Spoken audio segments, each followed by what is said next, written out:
Hello and welcome to Nerdarchy, for nerds by nerds. Today I'm hanging out with Jim Davis, Emma Lambert, and Jonathan Pruitt from WebDM. How's everybody doing today? Hey, doing good. Happy to be here. Hello. Yeah. Usually at this point is like when I have you each introduce yourself and tell people what you do, but I think everyone knows, but for protocol's sake and prosperity, we'll do it anyway. I'll start, work my way from the top to the bottom. So, Jim? Yeah, so I am Jim Davis, one of the co-founders, co-host, and creative director for WebDM. Yeah. Hi, I'm Emma. I'm the CEO of WebDM. I'm the one you don't see, like ever, but I'm here because Dave asked me so nicely. But you do definitely read her every. Oh, if you're on social media, you're reading Emma's voice. Yeah. But I'm Jonathan Pruitt, co-creator and co-host of WebDM. Those unseen hands that keep everything moving are very, very important. Emma is the hands of the market for WebDM. Yes, the invisible hand of the market. So, all y'all's ears. so you guys have a Kickstarter you just launched the other day that's doing really, really successful. So congrats on that. Thank you. Thank you. Thank you. Thank you very much. You guys are going to be D&D millionaires. Well, I don't know. I don't know if that's going to happen just yet, Yeah. Dave. But Well, I mean, we'll have it Gold on that. Mm. Like, Electrum? I'd take Electrum. I'd take Yeah. Electrum. But So apparently you guys are making a book now, we Yeah. are. Yeah, we are. like We it are. or not. So I do one question: Is this your ode to Dark Sun? Because like it definitely has like some Dark Sun vibes. It is in a sense like for me, it's Dark Sun inspired, but whereas like Dark Sun is got that like sword and sandals, like the bone stone and obsidian kind of aesthetic.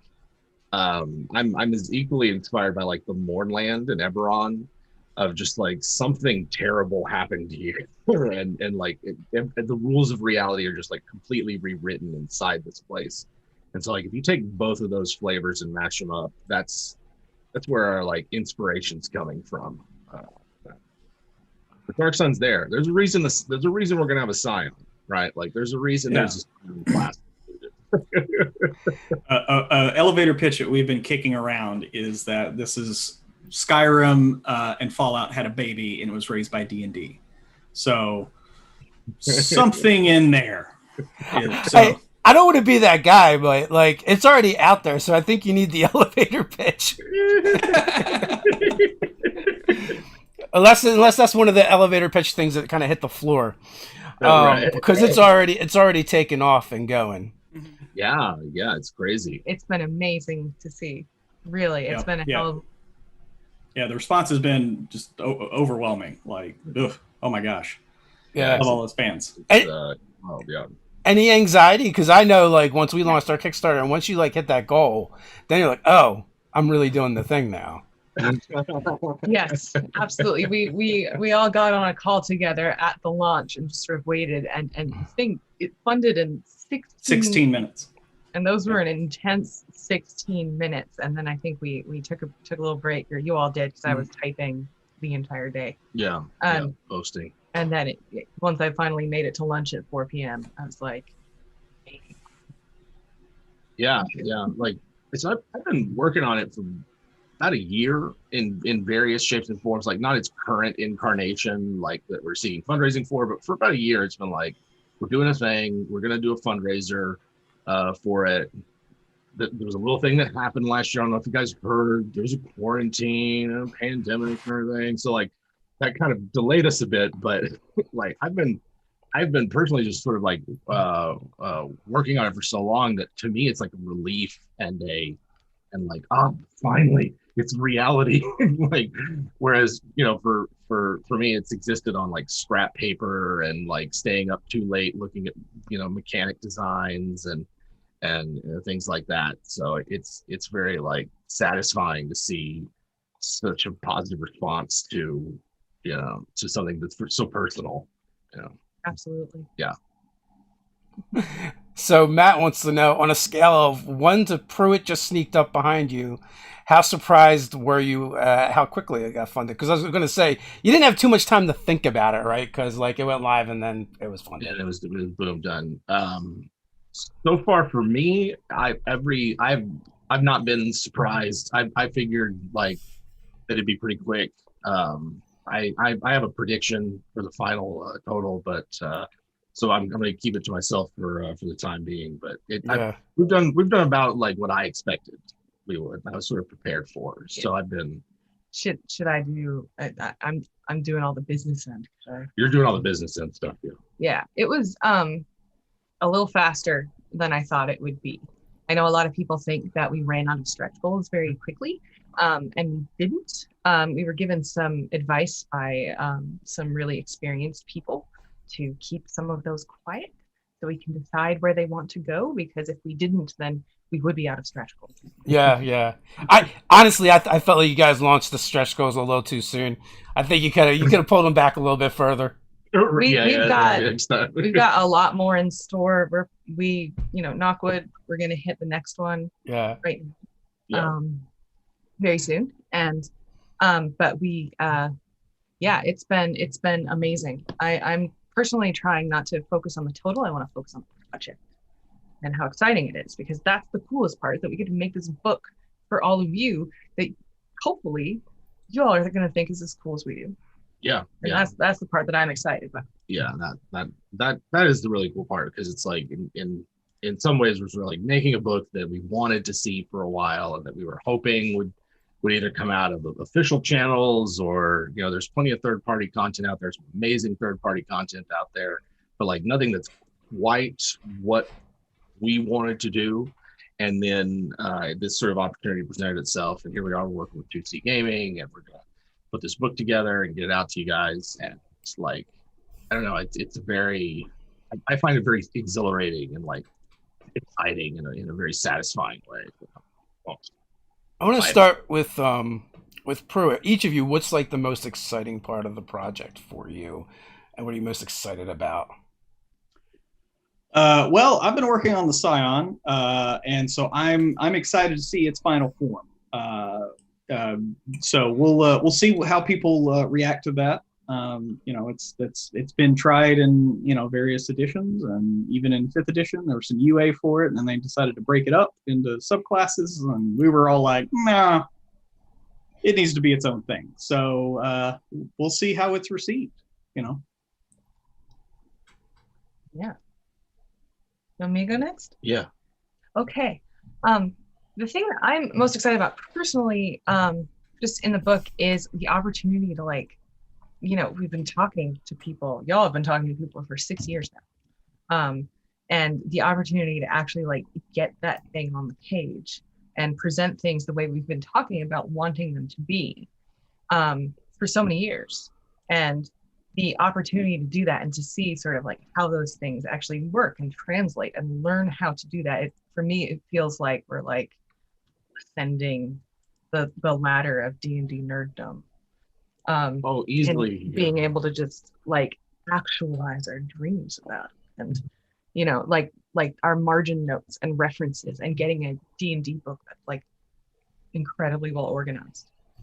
I'm that kind of person. I'm excited because it's going to be really well organized, but cool thing.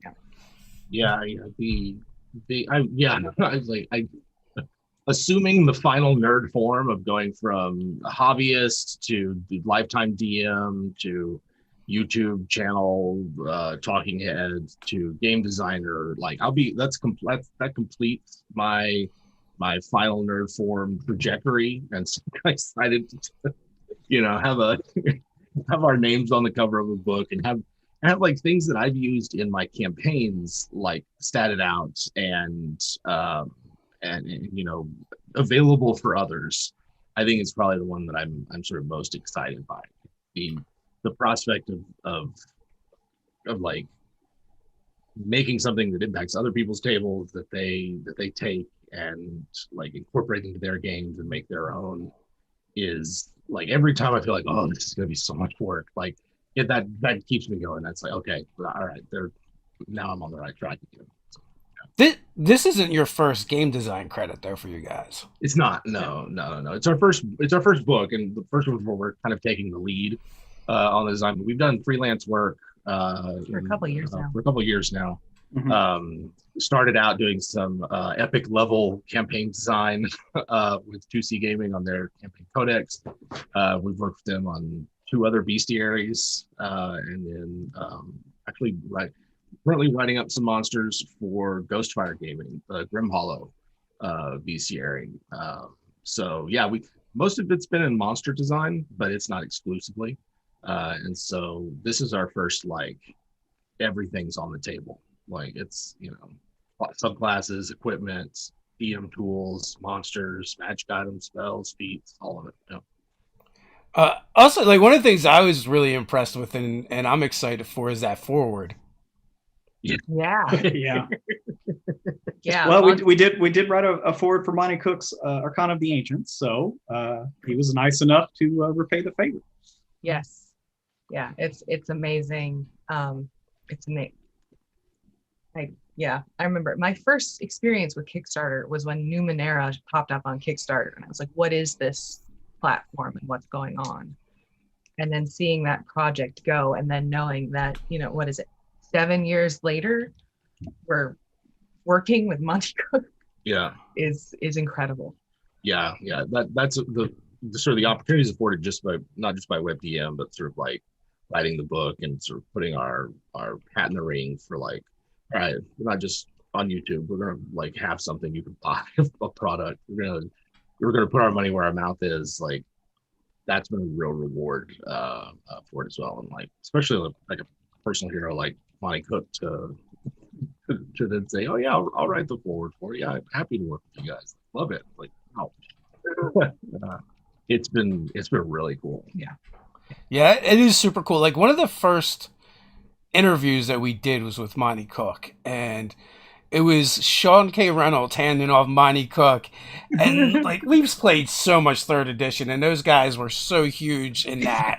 It's like talking. I was like, oh my god, talking about being flustered. Yeah. It was also really depressing because it didn't seem like people like cared. Like when you doing a lot of interviews, like we'll bring on guys like you or Matt Colville, and they show up at like it's a Grateful Dead concert. But you bring in like the designers who make this stuff, and it's like I don't know if people just don't know who makes the stuff they play, or they don't care, or what. But the outcome, the turnout is so much lower. It makes me so sad. Yeah, that does suck. Oh, I feel like that it was one of those things as a fan of RPGs that like when I started becoming aware of like the designers and how like especially like some of the freelance designers and like, oh, I recognize that person's name. They wrote for this game. And Yeah. they are writing for a completely different game. Like that was I don't know, maybe that was my 3rd step towards my final transformation. Like step 2B or 2C or 2G or whatever. Anyway. Yeah. Yeah. Well, you know what it is too? I guess with newer gamers, right? Like, if you didn't come from that 3rd edition era where you were just inundated with books, you're going to see those names a lot. Yeah. So, Oh yeah, for real. like the release schedule now for D&D is like what it used to be. For the year, it used to be like a month, right? Back in the day. Yep. Yeah. It used to break bank just to get everything, and then you're never going to use it, and it sits there, and people are going to argue about it on a message forum somewhere. About something utterly broken. Yeah, there's a part of me that misses those days of just like a splat book hydrant. But at the same time, like I don't have the time to read all those things. No, like it's actually been kind of like a nice fresh breath of air to like not be inundated behind a stack of books you can hide behind. Right. Yes. Can't read them, just build a fort from them. Yeah, that's right. So will you guys be streaming anything with the Wastelands? Yeah. One of the stretch goals that we hit was an actual play of the Weird Wasteland. Are you looking at me? I'm making you know that. I knew it was a stretch goal. Yeah.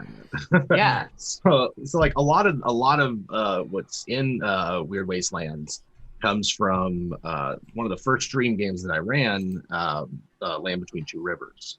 And so that was kind of my own, like, one of the, you know, one of those settings that you sort of like both can have simmering for a few years before you finally like, or just like, all right, the only way this is going to get played is if I just run it right now. Like, it doesn't need to be perfect. Just let's play it. And so it was one of those kind of settings where I'd always wanted it to be this perfect, pristine, like, oh my God, it all has to be done up. And I just got tired of it never being ready. And I was just like, I don't care, let's just play it, and we'll build it out as we go. And so the setting kind of like, through play, I remade it and sort of recreated it using these sort of pieces that I'd been let simmering for the last few years. And so it ended up being a lot more like Saturday morning cartoonish and kind of gonzo in a very satisfying way than I originally intended. And I wanted to like capture some of that, like, what in the world is this thing? What do we do? Like this, you know, just the weirdness, the bizarreness of it sometimes, because I find like it's a good contrast to you guys are out in this scorching desert wasteland, and like you don't have enough of what you need to survive out here, but you have magic that could level a city, you know, if you wanted to. That kind of juxtaposition of those two things I find makes for really fun D&D. That is like a real challenge in 5e, right? Is trying to get those elements into the game, because, you know, 5e's kind of, it feels a little bit easy when it comes to exploration and survival and wilderness. Yeah. Well, Yeah. I mean, when a lot of the mechanics are geared towards that, to just kind of bypass that, and I think it's something that we discussed at length, and is a big part of kind of the alternate rules that we want to present. Yeah, next week's video is all about that, in fact. Yeah, next week's video is all about that. Like, I did a bunch of like sort of research in preparation for writing the book, and specifically going out and trying to find people who are like, I hate wilderness stuff, I hate the exploration pillar, I do not want to play games with it unless let's start playing like right at the dungeon, all action. I was like, what is it about the thought of playing through a journey that you don't that is unappealing to you? And there was, to me, it was like there was a lot of answers. It was a lot. It was really interesting engagement. But what 2 or 3 things emerged over the responses, and one of them was like, what happens in these journeys is without context or meaning. That we're going to have a funkery encounter, like the Giant of the Playground comic strip, right? You got your one encounter per journey that establishes the setting, and then that's it. And then you might as well just restart. And there's like no reason to keep track of rations. It's also a pain to just sort of count them up. And so like I have played in enough games where the journey was as exciting and thrilling and engaging as like the destination, both in 5th edition and other games, to know that it's like, this isn't impossible. You know, it's not like this is some mythic style of game where exploration and wilderness survival are engaging and fun, and you know, no one's ever had it. It's like, no, it's pretty easy. You just, you know, some of it's a matter of embracing a high level of abstraction when it comes to tracking resources, so it's not tedious. Some of it is a matter of giving the DM tools so that they can structure and create adventures along journeys and featuring wilderness survival that have meaning and context and present choices. And then it's also a matter of like, you know, not having like one outcome of play. So an example I would use is like the times that I played Tomb of Annihilation, walking through the jungle ended up being a real slog, because it's like you move 1 hex a day. Chances are you're just going to be fighting a bunch of zombies or dinosaurs or both, you know, and like there wasn't enough variety in playing through that hex crawl. And so what we want out of Weird Wastelands is like, if we're going to present that kind of play, we also want to present something that's going to make it fun and engaging and worthwhile, and not just an endless slog that's tedious to play through. Yeah, it feels like at times when anything official comes out dealing with wilderness exploration, it's not ways to engage it, but to remove it from the game. right? Yeah. Like if you're looking at the Outlander background or the Ranger, it's just like, Good oh, you're berries. really good at doing this one pillar, so we'll just pretend it's not there. It's just, Yeah. just like, oh, you rolled a fighter. Okay, guess what? You don't have to worry about combat at all. We're just put minis away, maps away. Yeah, Fighter. You're good at it. You never have to worry about it. Yeah. I As long as you're in play a combat for ranger- one round, right? will Yeah, always when I win. play a ranger, I want to zoom in on the moments that they give me mechanics to bypass.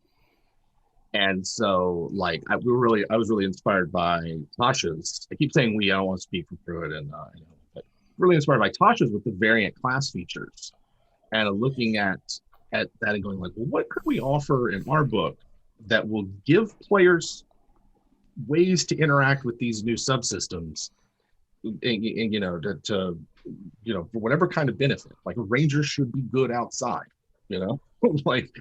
But how can we do it in such a way that doesn't like bypass or like auto win these challenges, and instead just gives you an edge when it happens? That's what we're going for. I will speak for you guys. Sure. so Great. DM Guru wants to know, what is the signature web DM thing that makes the book iconically yours? You want to start with either you, Pruitt, or Emma?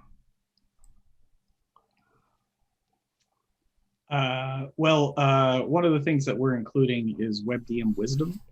That kind of takes a peek behind the design curtain, lets you know why we made certain choices, how to adjudicate these, because we are trying to offer something that's different, and the rules that are already in place are seem to be open for interpretation.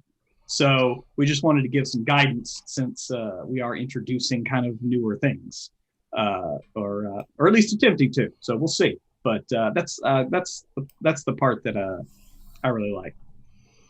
For me, I think one of the things that I'm really excited about for this book is the fact that we are making it for people who like to play games the way that we do, which means that we want it to be cut up, broken apart, used however you want to for it to fit your own game.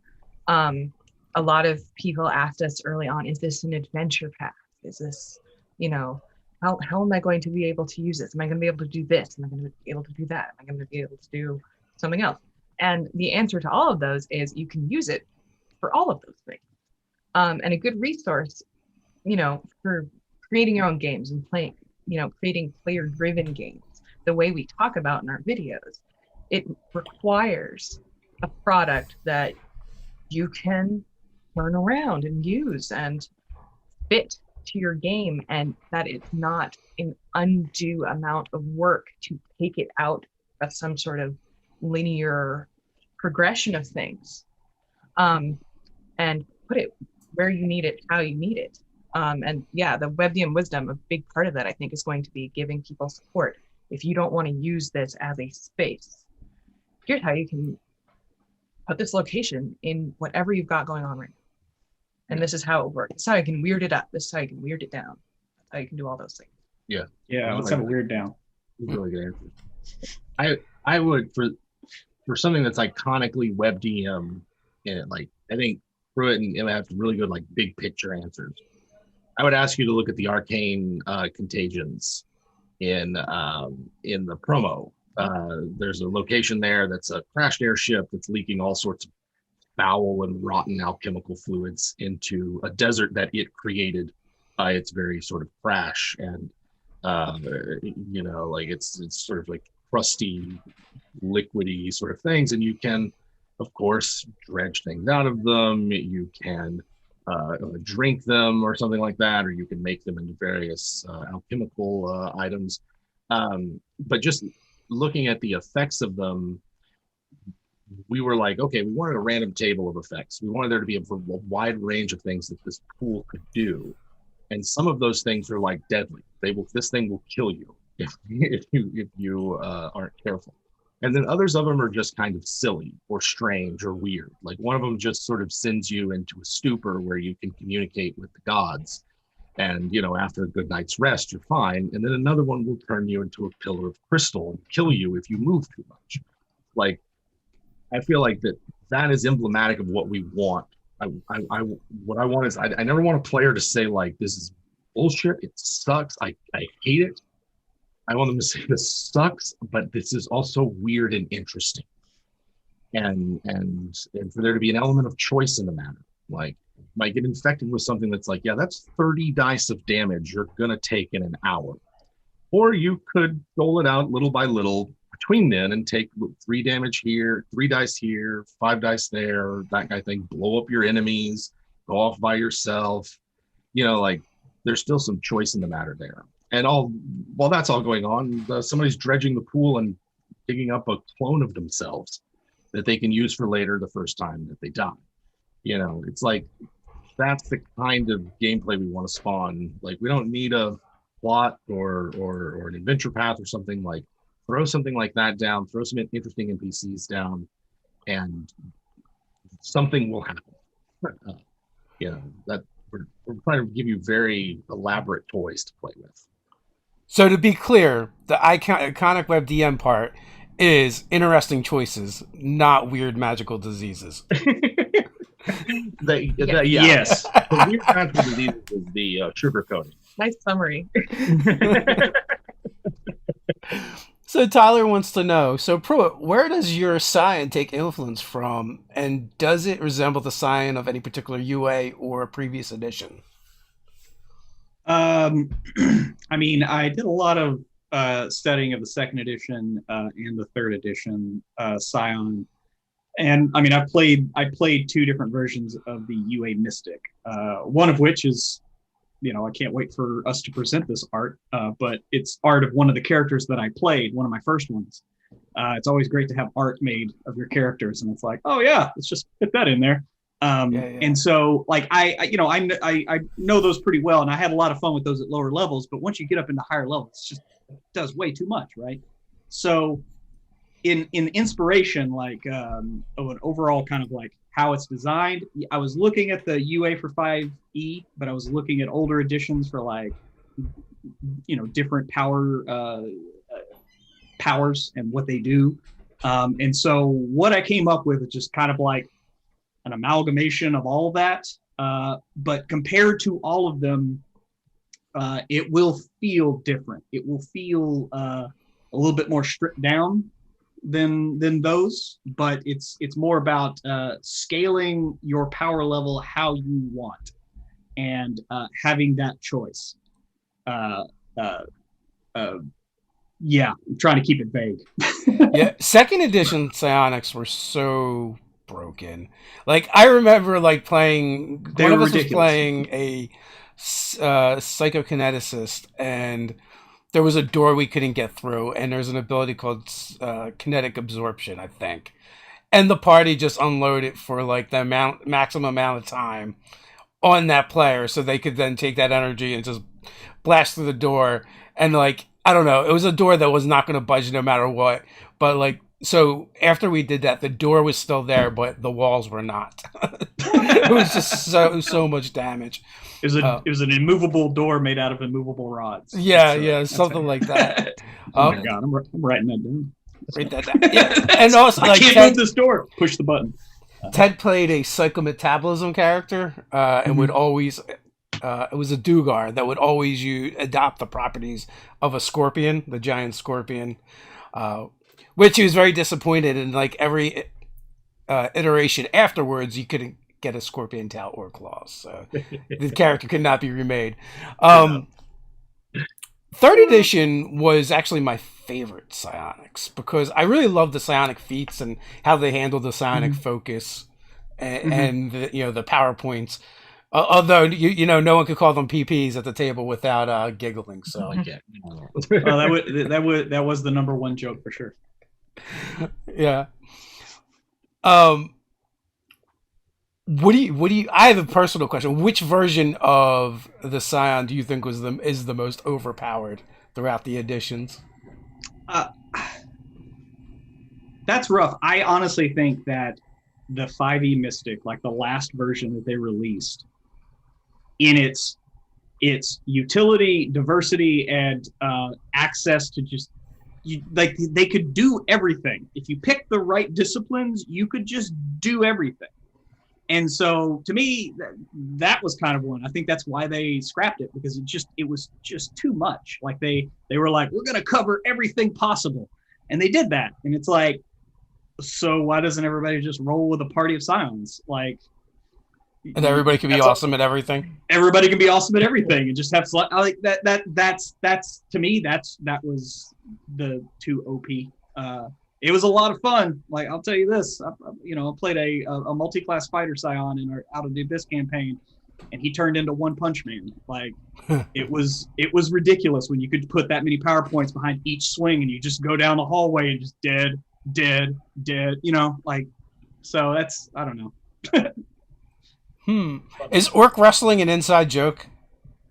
Yeah, it's from the Land Between Two Rivers. We ended up establishing that orcs were super into theatrical pro wrestling, and they, tournaments and the like. Yeah. So yes, if it was in Land Between Two Rivers, I've tried to put it in there but more like as an Easter egg. Like, it would maybe like you might encounter. Might be an entry on an encounter table about orcs wrestling or something. Yeah. Oh my god, how good would that be to have two opposing, competing wrestling federations of orcs and dwarves instead of like the blood feud that it normally is? It's just a theatrical wrestling exposés. Yep. Yeah. It's the in the middle of the desert. It's the WDW versus the WoW. Yeah. I'd play that. That is awesome. So, folks, if you have any questions, feel free to ask them. But do me a favor and put question in front of it. It makes it much easier for me to pick them out in case I've missed any of your questions. So my prediction is you guys are going to hit at least $500,000 on the Kickstarter. That was mine. That's mine too. But I just feel it. You feel it. But it's already also so far exceeded everything that I like. Sort of my darkest moments of like, oh, this is gonna suck. Like, it's already blown that so far out of the water. You're good there. Yeah, I'm good now. But yeah, it's I bet so. It's more about, like you were talking about earlier, Dave, the anxiety of like, now you have to actually do this thing because now people are expecting a lot, and so yeah, that's. People have had such nice things to say. We released our design promo to our patrons first, and we just got this tumble of messages in that was just like, get what we're going for, and I did cry. I'm not too proud to say it. I cried. Yeah. Okay. That's right. Yeah, it's very like, one of the things about being a YouTuber and sort of like had that parasocial relationship between the audience and content creator, like, it's always that I always have to be reminded of, for me, is like that there's someone on the other end that like really digs whatever it is that we're doing. Yeah. And it's sometimes like, even if you look at view numbers, and who's looking at this and downloading that or whatever, like, it's not necessarily real to me. Yeah. And so, like, to hear people stay back, like, oh my God, look at this thing. Like, this is just what I was looking for. Or, oh, this is so awesome. Or like, I don't understand this. Can you explain it to me? When they're like, oh my, and like, it's that moment that's like really reaffirming, and it's happened enough that for me at least, it's instilled a bit of confidence and a bit of like, well, maybe we can go a little wild. Like, every time I think like, I don't know, I don't think anybody's going to be down for this, or they might not want want to have to deal with this kind of thing in their D&D games. Like, I don't know, I think we can kind of like push boundaries and make them roll D12s instead of D20s when they're cursed, and all those kinds of things, just it's been amazing, especially after this year where it's like no conventions. That's usually where you get to have like one-on-one FaceTime with people and kind of like connect with the text on the screen, and really just being so isolated in general, like, to have that response to something we put out there has been amazing. Yeah. Well said. What's the first con you guys are going to hit, or would like to hit? Maybe Gamehole. I wasn't really on board for Gamehole, but they're requiring vaccinations now, and that makes me interested in it. It's all. I mean, I get panic attacks going to Walmart. So like the convention, now, I didn't used to. I do now. Like, so the convention is kind of like, ooh, I really want that, but also, man, I'm gonna be a wretch. Yeah. So I like game hole that it's smaller, than say like PAX Unplugged or something like that, but nothing over the summer. Yeah. Yeah. What about y'all? Yeah. We're thinking PAX Unplugged. I mean, it's basically a local con for us. Right. Yeah. I mean, we have the update coming out really soon, but we're postponing the Nerdarchy Con into the future until we see some other cons open up and see them go first and see what happens. Yeah, especially with being like the first time we do it. You don't want to be the first out the gate. Well, it's not even just that. It's just being early and also being you've never done the thing before. Like, I think we should see how other more experienced folks handle it first. And we were working with an event planner, and that was kind of like the advice that we had received. But for us, PAX Unplugged, I mean, for Ted, it's like he's like 10, 15 minutes from the bridge, and I'm like 30 minutes from the bridge. So we can commute back and forth. And if we don't like the vibe, we can just leave. So yeah. Yeah, we're all on this coast now, so that makes it definitely a little easier. Yeah, I mean that's always exciting as well. Pruitt, you're new to the East Coast now, right? How do you like it? It's all right. It honestly, living in Virginia reminds me of East Texas. It's a little bit more temperate, not as hot, still humid as hell. So don't get to escape that from Austin. But it's also easier to get out of. It's easier to get out of. I will say this, and please take no offense from this, but I much prefer the better evolved road systems that as you move further west, you kind of have it's just evolution in practice. Because I love when there's a Starbucks 2 miles away, but it's 20 minutes to get there, and there's one that's 8 miles away that's 9 minutes. Like, that's the kind of thing that I'm having to get used to here on the East Coast, where it's like, why can't I just get on the highway and just exit? It's like, no, it doesn't work that way, son. Yeah, not unless you have a hovercraft. No, it's not. Just getting or something else. They are getting 85 on one. The fastest highway in the country is out where we used to live. Yeah, it's fun. Yeah. But also, like, you have to drive for like 2 days to get outside of Texas, right? Pretty much. It's the direction. Yeah. Depending on what direction you're going. Yeah. East-west is about 24 hours. I think it's 36 north-south. Oh wow. I would really like to go to Gamehole Con. I've only been once, and it was a lot of fun. It was like one of the conventions where I did the most con stuff that I ever did at a con since I've been doing the Nerdarchy thing. But everybody's there. Like, all the people in the industry are there. Yeah. Like a tenth of the people. So it is a lot more fun to meet those that you look up to, and maybe, can I get a signature, please? Yeah. We did a lot of that. Yeah. And it's a lot, closer too. So like, I mean, not closer, but like, close knit, it's like you have so much more access to those people than you do at, one of the bigger conventions. Mm-hmm. So. Yeah, we were set up right across the walkway from which brother was it, Jim? Ernie Gygax. Yeah, like where our booth was set up, they had a little alcove with a table, and apparently that's his table. And he was there just running games the whole time for like 10 people or 11 people. Nice. He was cantankerous when I tried to congrats him on Tensor. And it was like, I've had some odd conversations on Facebook with him. This was right. Yeah, there's. I'm sure it was after a long day of DMing for him. And I was just like, yeah, really, and also at that point, we're all just faces in a crowd. So yeah. I mean, even like Gamehole Con is kind of small, but kind of small is like 2,000 people. It's still a lot of freaking people. Yeah. So yeah. We live in Vermont, so that's like a significant percentage of the entire statewide population. 10,000 is bigger than like 80% of the towns. Yeah. Going to PAX Unplugged the first time, like there are more people at PAX Unplugged than there are in the biggest city in Vermont. And Do you they're have all in moose? Are there moose in Vermont? Yeah, Hmm? yeah, yeah. They got signs. I've never seen one. They got some. I've seen bears. Yeah. I had to slow down for bears as they cross the highway. There are So, moose. I haven't seen any in the last couple of years, but there was one year where they really messed up a voting day because they hung out in the parking lot.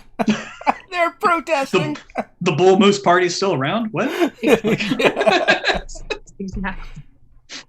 Ghost of Teddy Roosevelt. Oh, sorry. Those things are crazy. Canadian kaiju. They really Yes. are. They are so Yeah. much more immensely big than you even imagine they are. It's Yeah. terrifying. yeah, I've seen stuff. Yeah, they're enormous. They're like half the size of an elephant. Yeah, Like, yeah, they're really big. yeah, you have your SUV will go under their legs and then their body will crash on you if you crash into one. I saw a great video of one walking down the highway. So you had like vehicles next to it for reference. Yeah. Yeah. Now the video of that that came out, I don't know how many years ago it was, of the moose just running full speed through like snow, and it just looks like a sports car with a plow on the front of it. Yeah. That was when I was like, oh crap. Okay. Never get near one of those things. And then when you realize they also swim and dive, right? Yes. Yeah. The best picture is seeing a diver next to a moose. Mhm. I'm like, how is that even real? Are we gonna get any moose in the wastelands? We are now. Yes. Yeah. Sure. I'll write it. Yeah. They're Yeah. terrible. They're terrible creatures. Yeah. Aggressive. Psychic I mean, moose. Yeah, you can't have a death. Yeah, but have you been around any humans? I would be pretty aggressive too. Yeah. I'm not like 15 feet tall with giant antlers, though. Yeah. So like, I can't crush a car Mhm. yet. Mhm. Top 5 most scary experiences of my life. I was out camping in a yurt in rural Vermont when I was like 15 and was hiking around a river and realized, oh, there's a baby moose over there. And I looked over here. There's its mom. Uh-oh. You're in the middle. And slowly backed out and it like Hmm. straight past me. It was the scariest thing. That would be scary. You Like survived in that Jersey, encounter, though. we just get a lot of deer, and you don't get bears until you head up northwest. Hmm. Mm-hmm. But I've had friends that have had bears just like show up on their decks, and yeah. especially around dinner time. They're like, what are you cooking there? The most I'd like a scary- bowl of that. Black bears or brown bears? They're black bears. We only have black bears. We don't have they're- brown bears. Scare them off pretty easily, at least. Yeah, they're a lot smaller, right? Yes, But it's still a bear. So, it is. Big. where are some maybe unexpected places that you took inspiration for this project? Ooh. So like a big inspiration for it, I don't know if it's unexpected or not, is just like the American Southwest. Like my family used to vacation in New Mexico in the summer. And so like you'd think it'd be insane going to the desert in the middle of summer, but the mountains are nice and cool. And like it's just absolutely gorgeous. I love the desert. I just sort of like love the starkness of it, love just the fact that there's still life there.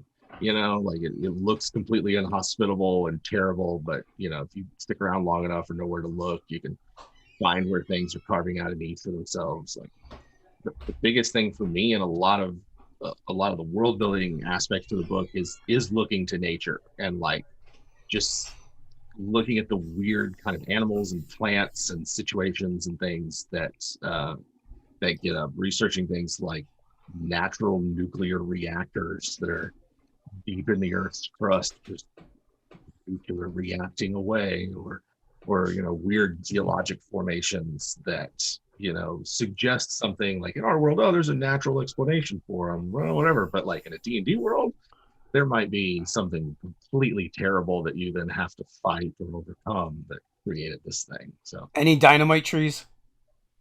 yeah, if we can get away with it. What about you, Pruitt? Will we be getting murdered by psionic plants?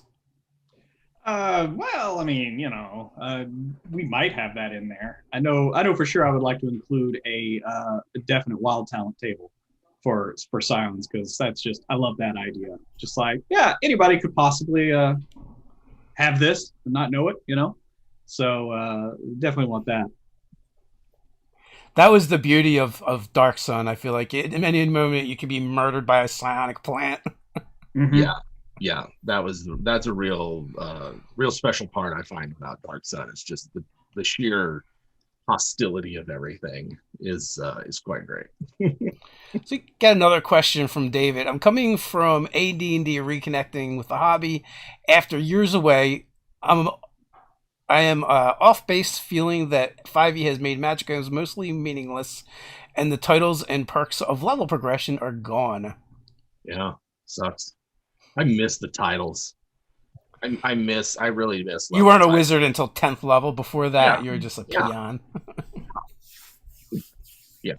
No, I miss the level titles because they're like an anchor for like in-game sort of like how you're getting this title. Is this something people refer to you as? Like, what does it mean? So I kind of like that.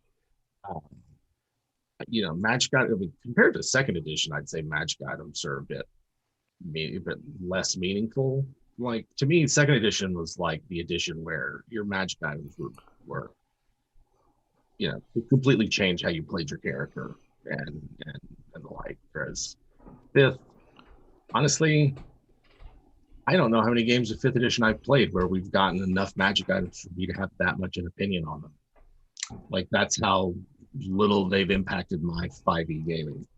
Mhm. The only 5 magic items that really mattered were, to me, like really stuck out to me, were the epic ones you gave us in the evil campaign. The artifacts, like Yeah. those are like let's play with the artifacts. We never get to play with these. Yes. We never get to play with Axe of the Dwarvish Lords or Black Razor or the Demonomicon or Mhm. Mhm. yeah. Yeah, that's the one that I think of. Just because that was the first time probably since second edition that I changed my character and like how they, I can remember became a sociopath. You'd get like a treasure hoard or something because the only second edition game I really played in, I jumped in at like 13th level. Was a cleric of Lathander, specialty priest of Lathander. Like I had played Baldur's Gate at that point. That was like my only experience with D&D. So the group was like, "Why aren't you healing us with Witch Strike and all these awesome spells? Like, we go take a rest." Healing you? I need to turn some sticks into snakes. Get out of the way. Yeah, like getting Sticks into ain't gonna change himself. Which one of us would get the gauntlets of ogre power? And I got them. I've got 18.0 strength, and like to me, the magic items in that game were like transformative. They could transform how you played your character and like. Whereas I think like fifth edition, at least, it's like they're icing on the cake. You don't need them. Like, there's plenty of ways to get magic weapons outside of magic items, and it'd be all right. Just roll with an artificer. Yeah, I play with an artificer. They'll get all the magic items you need. I kind of have like mixed feelings on it, right? Because after third edition, like, they were required. You literally could not play the game without getting magic items and your character advancing a certain way and filling all the slots. So like 5e is kind of nice in the sense that you don't need this stuff to play. And I played so many games where we started at higher levels and you just still got starting gold and starting equipment, and it's still like you could play the game, have fun. Your character was still effective. It wasn't hampered that much. But yeah, like that, AD&D where you used to get your titles and you'd get followers, and which I guess is something like Matt Colville brought back with his Followers and Stronghold book. Trying to tap back into that. But now it's definitely more on you as the dungeon master to make it important in the game if that's something your players want. Yeah, I'm trying to think, like, every edition of D&D I've played where I've had like a lot of henchmen or retainers, like, combat is just so fast.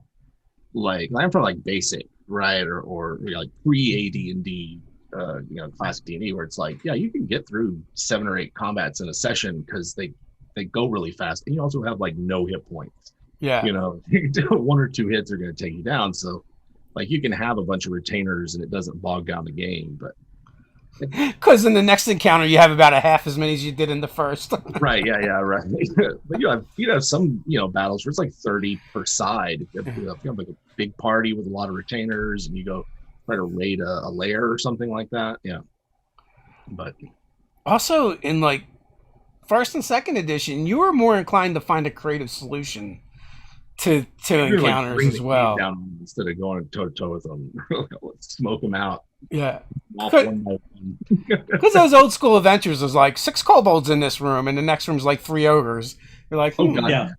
I was rereading G1 and 3, like Against the Giants, and like there's some of those things like this is a castle filled with giants. yeah. Like, and they're all in this one room. Like, you can't go in there guns blazing. You've got to sneak around and like try to free the prisoners and mess with their stuff. And it's just sort of that kind of challenge of like, yeah, I mean, you could go in there if you wanted, but if you shouldn't, you know, you're gonna get become paste on the wall.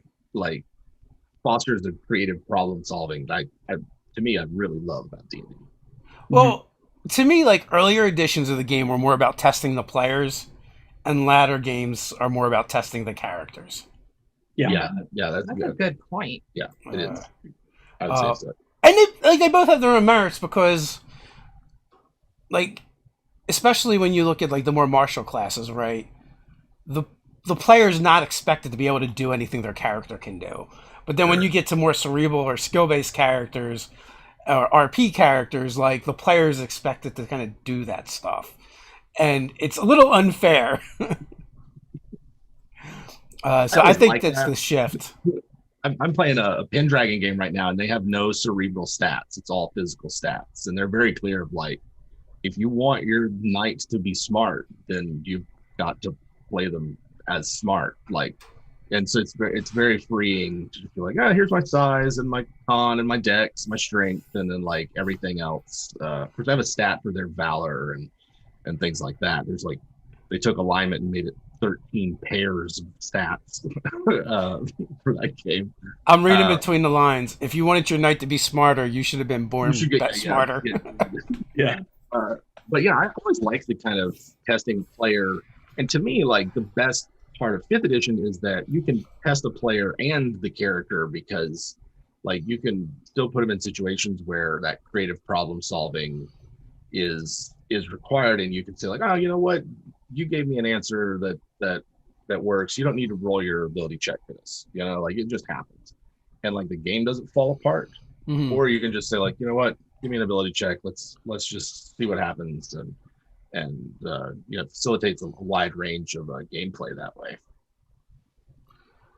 So Cole wants to know any part of the scrounging for scrap system you're looking forward to presenting in the book, like creative weapons, foods, armor, odd extras, trinkets, rings, cloaks, etc. Yeah. So it wouldn't be a post-apocalyptic survival without scrounging for bits and pieces and throwing together things. We're going to recommend that if you're playing characters in this, that you start with like minimal gear, and that our equipment section will have things for sort of like quick crafting. We're not looking to build like a gigantic crafting system, more like something functional and fast. And we're looking to have things that account for sort of like weapons breaking or just being shoddy, because it's like you made this out of some stuff you found in a ruin.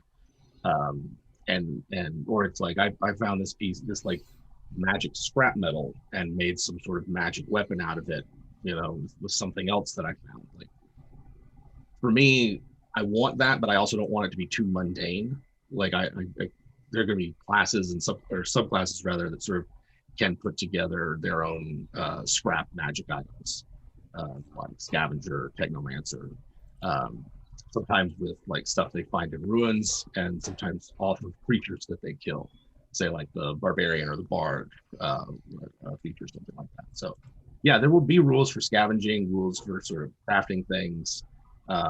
As much as possible, we'll build on what 5th edition already has.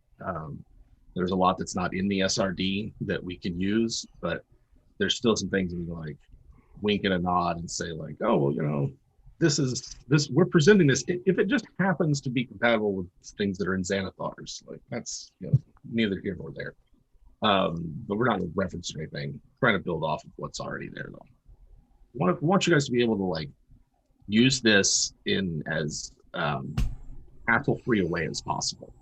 And for me personally, one of the things that I've not liked about 5th edition is that it just doesn't feel like a complete integrated game. It kind of feels like that something will come out in one book and it's never referenced again or looked at or like built upon. And we're kind of hampered in what we can use, but as much as possible, we want to build on what's already there.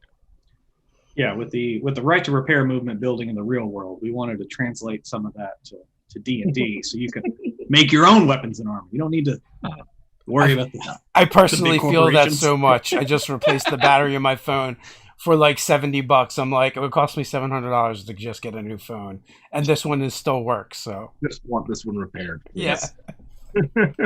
Yeah. Hey, like to me, like a Weird Wastelands game is going to have players scrounging in the dust for the equipment they want, drinking and eating weird stuff, experimenting with strange things they find on themselves, and all the while exploring, fighting monsters, and all kinds of shenanigans. So Crescent 42, in a wasteland with magical landmark features, how did you go about balancing magical classes and non-magical classes? How is a wizard simply not better than a ranger? Yeah, I mean, well, the wizard is not nearly as good outdoors. With the ranger, wizard could still get lost and find themselves in a place that they don't, want to be or can't find any place to sleep at night. One of the things that we want to do, though, is we don't want to like negate too many player choices. So, for instance, we look at like wilderness survival. It's really only a small part of exploration here, right? But wilderness survival, there's a lot of things that are available to players, a lot of options for them, from spells, backgrounds to classes that bypass a lot of the challenge of wilderness survival. Now, I look at that and I go, somebody takes Tiny Hut, Goodberry, Outlander, they're telling me something. The player's telling me I want to be good at that part of the game. I want to have something in my back pocket for it. Or I totally don't want to play that part of the game ever. Or just I don't want to have to deal with this. I never want to have to worry about it. And so I don't want to tell them like, no. Yeah. I don't want to say like, no, you can't pick that. But I do like Weird Wastelands sort of takes the position of the DM has the right to push back in ways. And if the magical environment that they're in changes how they process magical food, and if you're in a magically irradiated wasteland, eating magic food is probably not that great of an idea. You can do it. It'll sustain you for a day, but you might be making saves to avoid warp corruption or something like that, Or, you can have a conjured shelter made of force, but this rain might dispel it. Or something might happen that's environmental that undermines that.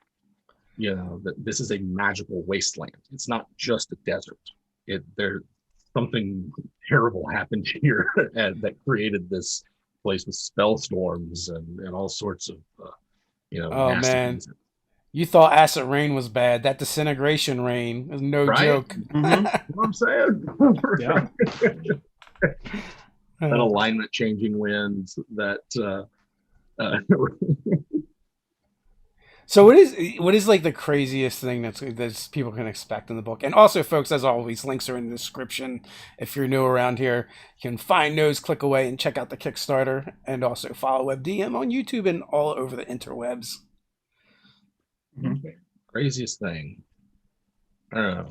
I'm looking forward to the create your own apocalypse table. Ooh, That seems like a good time, because that's it's like we're always like compared to WebMD. It's like you can just cruise around and just find terrible things and magic. I mean, whether you accidentally end up on WebDM or the medical site, either way, you can find terrible things added to your game. Exactly. I'm a good marketer. But yeah, I'm looking forward to a create your own apocalypse table. I'm hoping it is robust and takes you to extremely weird places that are also gameable and usable. What about you, Pruitt? What are you thinking? Man. How weird are we gonna get? It's gonna get pretty weird. I think some of the curses. Mm-hmm. Are they curses, or did we change all of that to the They're contagious. contagions? Yeah. But Is that because curses are kind of pathetic in 5e? More or less, yeah. yeah, it's whatever.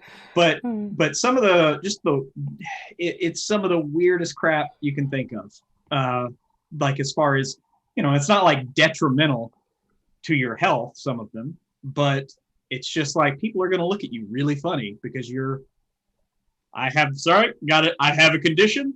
Don't mind me while I snack on pebbles or stuff like that. And so I don't know. It's just that's the part that I think is some of the weirdest stuff. Plus, some of the monsters are going to be really out there.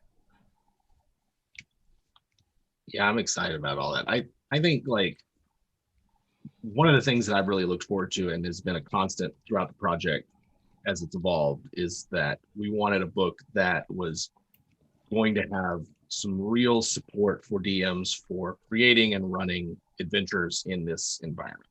Like, use an analogy.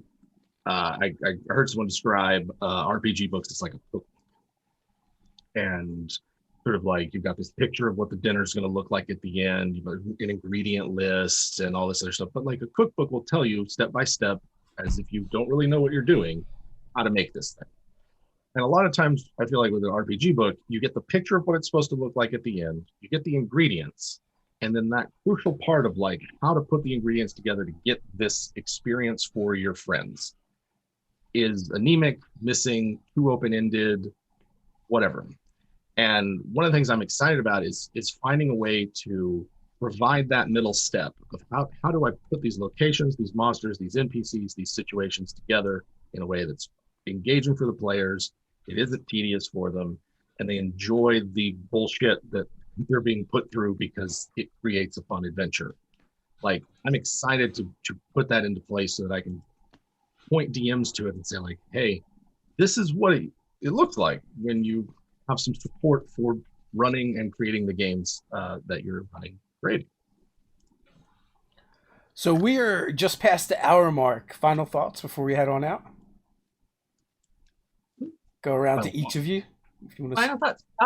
Thank you for having us. And the support in chat. We've been watching it go by this whole time. Thank you so much for showing up and being excited about it. If you haven't checked out the Kickstarter yet, please do. We've got a design promo that has, what is it? Like 10% of the book really is available for y'all to see right now. So please check it out. And yeah, thanks again, Dave. It's always so much fun to talk to you. It really is.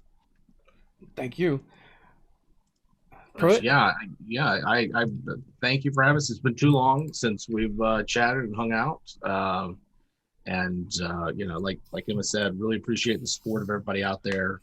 We're reminded again and again, but every time I'm always blown away by by our audience and everybody out there who likes what we do. And stay tuned. We've got every month this week, or not every month this week, every video this month. I think you just flashed back to 2020 because that's how it felt. Right, every month this week. Oh my God. That's how time worked. Yeah, every video this month through the duration of the Kickstarter is about something in the Kickstarter. So if you've got questions, if you're, if there's something about it that you're looking forward to, we're going to cover wilderness exploration, psionics, some of the subclasses that we're doing, some of our monster design kind of thought process. Those are all coming up this month. So check those out if you're interested in them. I just want to echo my compatriots' thoughts. Dave, been far too long. Thanks for having us. Thanks for everyone's support. If you haven't supported it yet, hope you check it out. Hope it's your weird vibe for gaming. And we've talked a lot of crap over 6 years on how these things should be. And so now that we're putting our money where our mouth is, we hope that you put your money where our mouth is. Wait, that worked. Yep, put your money right in their mouth. Well, thanks for coming on. I really appreciate it. And until next time, everyone, stay nerdy.